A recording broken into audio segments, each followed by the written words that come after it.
आज के इस वीडियो में कक्षा 10 के हिंदी कोर्स बी के लिए निर्धारित पाठ्यपुस्तक स्पर्श भाग 2 में संकलित बड़े भाई साहब पाठ से संबंधित तमाम बहुविकल्पीय प्रश्नों पर चर्चा करेंगे।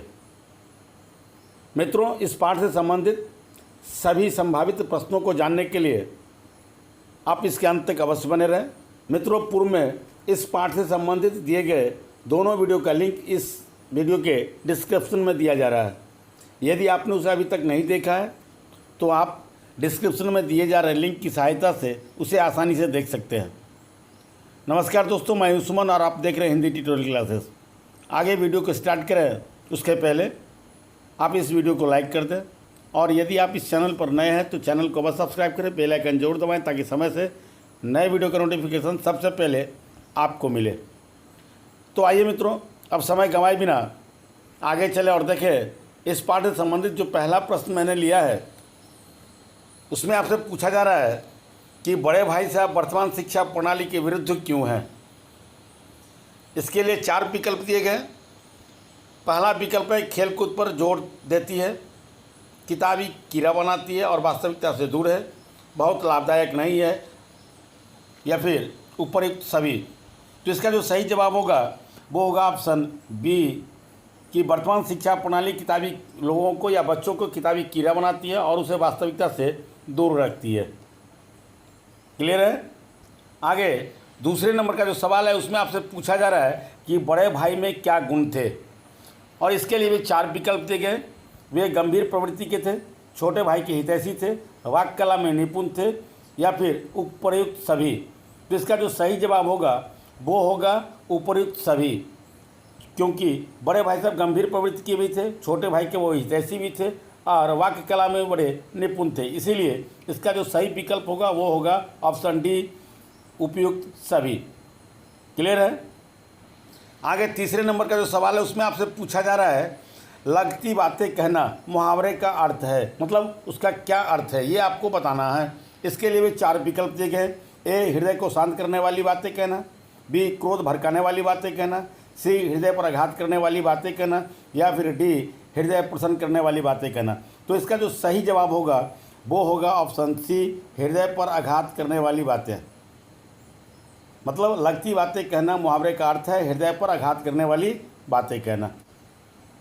अब आगे जो चौथे नंबर का प्रश्न है उसमें आपसे पूछा जा रहा है कि बड़े भाई छोटे भाई से हर समय सबसे पहले क्या सवाल पूछते थे।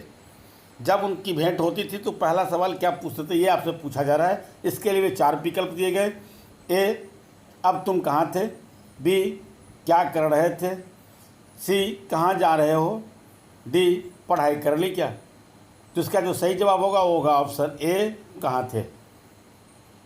क्लियर है। आगे 5वें नंबर का जो सवाल है उसमें आपसे पूछा जा रहा है कि निम्नलिखित में से कौन सा वाक्यांश मुहावरा नहीं है। नीचे कुछ मुहावरे दिए गए, आपको यह बताना कि इन चार जो विकल्प नीचे दिए गए हैं इनमें से किस विकल्प में कही गई बातें मुहावरा नहीं है, ये आपको बताना है। इसमें पहला ऑप्शन है ए, जिसमें कहता है सुक्तिवान चलाना, जिगर के टुकड़े टुकड़े होना, सी, काम बूते के बाहर होना, डी, दांतों की ना आना। तो इसका जो सही जवाब होगा वो होगा ऑप्शन सी, काम बूते के बाहर होना। काम बूते के बाहर होना एक ऐसा वाक्यांश है जो मुहावरा नहीं है। क्लियर है। चलिए आगे है कि बड़े भाई साहब के अनुसार कैसी बुद्धि व्यर्थ है। बुद्धि जो व्यर्थ है वो क्या है। इसके लिए भी 4 विकल्प देखे। जो आत्मगौरव को मार डाले, बी, पढ़ाई न करने दे, सी, जो खेल कूद में लगी रहे, डी, उपयुक्त सभी। तो इसका जो सही जवाब होगा वो होगा ऑप्शन ए, जो आत्मगौरव को मार डाले वो बुद्धि व्यर्थ है। क्लियर है। चलिए 7वें नंबर का सवाल है लेखक को भाई साहब की बातें अच्छी क्यों नहीं लगती थी। यानी लेखक जो थे उनको अपने बड़े भाई साहब की बातें क्यों अच्छी नहीं लगती थी ये आपको बताना है। इसके लिए भी 4 विकल्प दिए। क्योंकि लेखक अव्वल दर्जे में पास हुआ था, बी, भाई साहब फेल हो गए थे, सी, भाई साहब उपदेश देते थे, डी, उपयुक्त सभी। तो इसका जो सही जवाब होगा वो होगा ऑप्शन सी, भाई साहब हमेशा उपदेश देते रहते थे, इसीलिए लेखक को उनकी बातें अच्छी नहीं लगती थी। क्लियर है। चलिए अब अगला जो सवाल है उसमें आपसे पूछा जा रहा है किस बात पर लेखक के दिल के टुकड़े हो जाते थे। इसके लिए भी 4 विकल्प दिए गए। पतंग कटने से, खेल में हार जाने से, फेल होने से या भाई साहब के उपदेश सुनने से। जो इसका सही जवाब होगा ऑप्शन डी, भाई साहब के उपदेश सुनने से लेखक के दिल के टुकड़े हो जाते थे। क्लियर है? चलिए आगे जो है 9वें नंबर का सवाल, उसमें पूछा जा रहा है खून जलना मुहावरे का क्या अर्थ है। खून जलना मुहावरे का क्या अर्थ है? ए, शरीर को कष्ट देकर कठोर परिश्रम करना, अग्नि के सामने बैठना, तनावग्रस्त होना या फिर क्रोधित होना। तो इसका जो सही जवाब है वो होगा ऑप्शन ए, शरीर को कष्ट देकर कठोर परिश्रम करना ही इसका मतलब होता है। मतलब खून जलाने का जो मुहावरा है, खून जलाना, उसका जो सही अर्थ होता है शरीर को कष्ट देकर कठोर परिश्रम करना, इसका ये अर्थ होता है।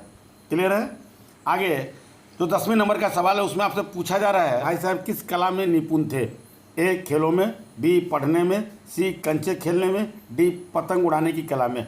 तो इसका जो सही जवाब होगा वो होगा ऑप्शन डी, पतंग उड़ाने की कला में बड़े भाई साहब निपुण थे। क्लियर है? आगे 11वें नंबर का जो सवाल है उसमें आपसे पूछा जा रहा है कि ऐरा गहरा नत्थु खैरा मुहावरे का क्या अर्थ है।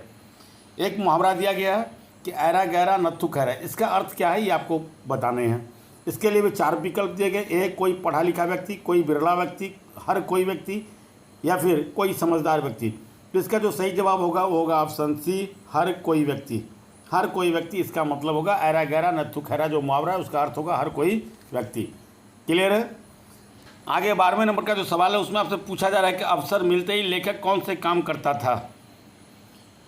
तो इसके लिए 4 विकल्प दिए गए। 4 दीवारी पर चढ़ता उतरता था, कागज़ की तितलियां उड़ाता था, कंकड़ियों को उछालता था या फिर उपयुक्त सभी। तो इसका सही जवाब होगा उपयुक्त सभी। क्लियर है? चलिए आगे 13वें नंबर का सवाल है कि बड़े भाई साहब दिमाग को आराम देने के लिए क्या करते थे। बड़े भाई साहब दिमाग को आराम देने के लिए क्या करते थे? कॉपी और किताब के हाशिए पर कुत्ते और बिल्लियों की तस्वीर बनाते थे, एक ही शब्द को बार बार लिखते थे, बिना अर्थ के शब्द को लिखते थे या फिर उपयुक्त सभी।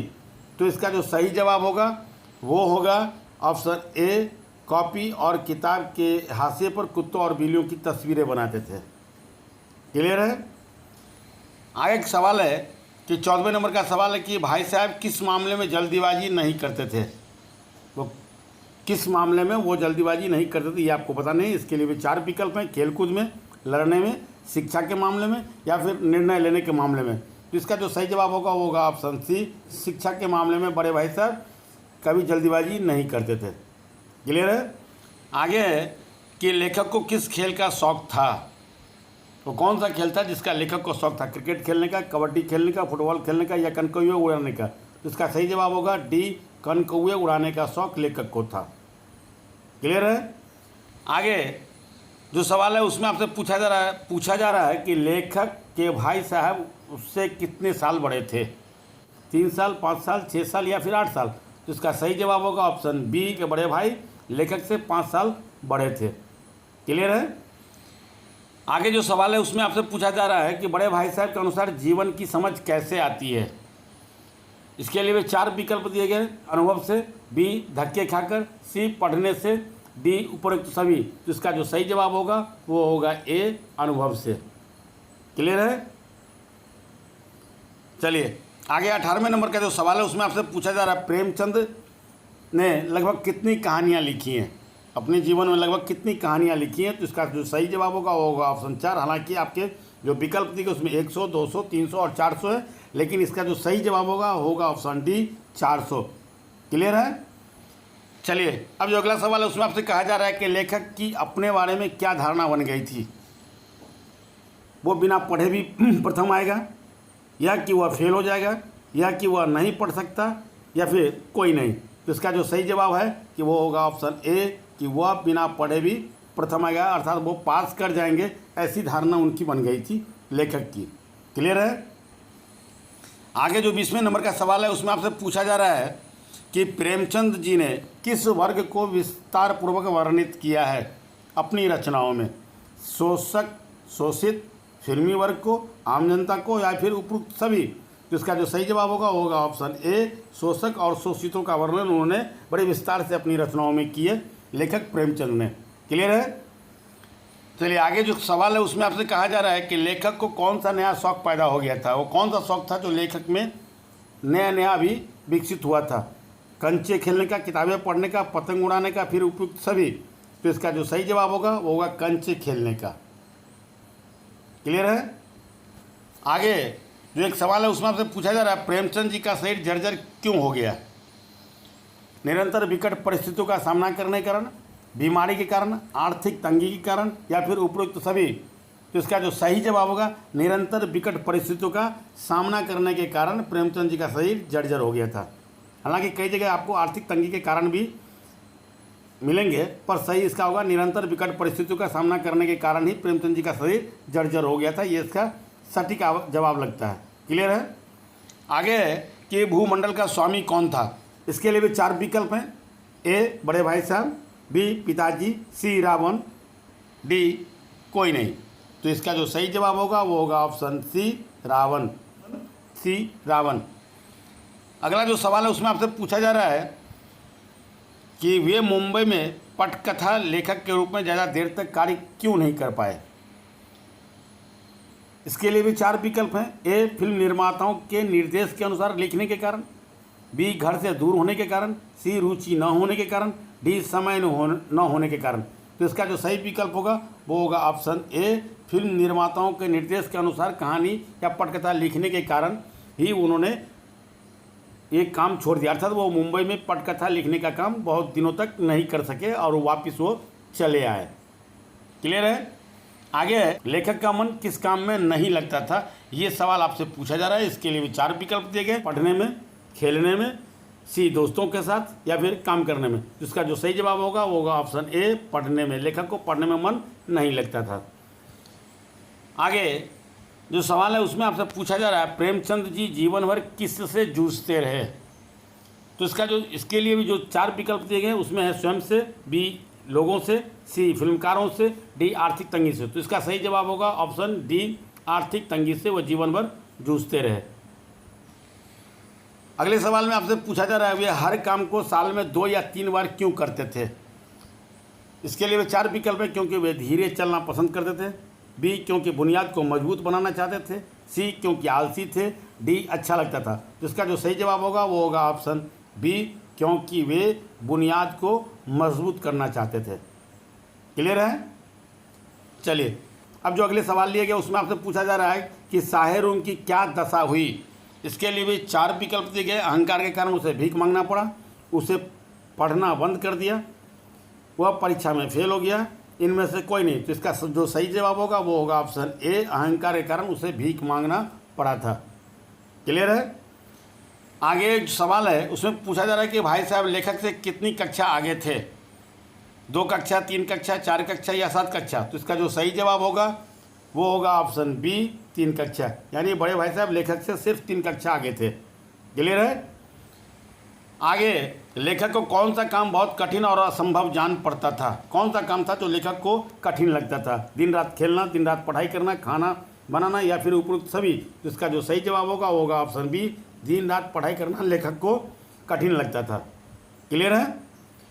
आगे जो सवाल है उसमें पूछा जा रहा है प्रेमचंद जी का प्रसिद्ध कहानी संग्रह मानसरोवर कितने भागों में संकलित है। 7 भाग में, 6 भाग में, 5 भाग में, या फिर 8 भाग में। तो जो इसका सही जवाब होगा वो होगा ऑप्शन डी 8 भागों में। यानी मानसरोवर इनके कहानी का जो संग्रह है मानसरोवर वह कुल 8 भागों में विभक्त है। 8 भागों में वो संकलित है।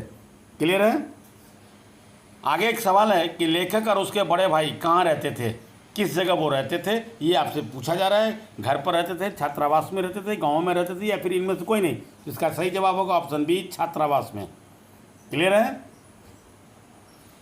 अब जो अगला सवाल है उसमें आपसे पूछा जा रहा है कि इस कहानी में किन शब्दों का सुंदर मिश्रण है।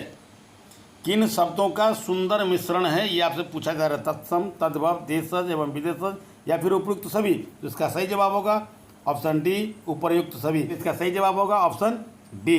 क्लियर है। आगे है कि बड़े भाई साहब ने छोटे भाई पर रौब जमाने के लिए किस बात की दुहाई दी। जो 4 विकल्प दिए उसमें है ए अपने पढ़ाई की, बी अपने अनुभवों वो आयु की, सी चित्र बनाने की कला की, या डी इनमें से कोई नहीं। तो इसका सही जवाब होगा ऑप्शन बी अपने अनुभवों वो आयु की। क्लियर है। आगे जो सवाल है उसमें आपसे पूछा जा रहा है कि प्रेमचंद प्रमुख रूप से क्या थे। ये कथाकार थे, लेखक थे, कवि थे या फिर गायक थे। तो इसका भी सही जवाब होगा ऑप्शन ए कथाकार, यानी प्रेमचंद प्रमुख रूप से एक कथाकार थे। क्लियर है। आगे जो एक सवाल है उसमें आपसे पूछा जा रहा है कि जब कभी लेखक कहीं से आते तो बड़े भाई साहब उनसे क्या पूछते थे। इसके लिए भी 4 विकल्प हैं। ए कहाँ थे, बी क्यों गए थे, सी कितनी दूर गए थे, डी उपरोक्त सभी। तो इसका सही जवाब होगा ऑप्शन ए कहाँ थे। क्लियर है। आगे जो सवाल है उसमें आपसे पूछा जा रहा है बड़े भाई साहब कहानी किस शैली में लिखी गई है। वो शैली कौन सी है जिसमें बड़े भाई साहब कहानी लिखी गई है। वो व्यंग्यात्मक है, करुणामयी है, आत्मकथात्मक है या फिर उपरोक्त सभी है। तो इसका सही जवाब होगा ऑप्शन सी आत्मकथात्मक है ये। क्लियर है। आगे जो प्रश्न है उसमें आपसे पूछा जा रहा है लेखक की हिम्मत कब टूट जाती है। ए जब भाई साहब खेलने को कहते, बी जब भाई साहब पढ़ने को कहते, सी जब भाई साहब उन्हें डांटते, डी उपरोक्त सभी। तो इसका जो सही जवाब होगा वो होगा ऑप्शन सी जब भाई साहब उन्हें डांटते तब लेखक की हिम्मत टूट जाती थी। क्लियर है। आगे है कि बड़े भाई साहब लेखक की अन्य रचनाओं से किस दृष्टि से उच्च कोटि की रचना है, ये आपको बताना है। इसके लिए 4 विकल्प है। भाषा शैली की दृष्टि से, साहित्य के दृष्टिकोण से, कहानी की दृष्टि से या फिर शब्दों के चयन की दृष्टि से। तो इसका सही जवाब होगा ऑप्शन ए भाषा शैली की दृष्टि से बड़े भाई साहब लेखक की अन्य रचनाओं की दृष्टि से अलग है, अर्थात उच्च कोटि की है। क्लियर है। अब आगे जो सवाल है उसमें पूछा जा रहा है प्रेमचंद जी ने साहित्य का नाता किससे जोड़ा।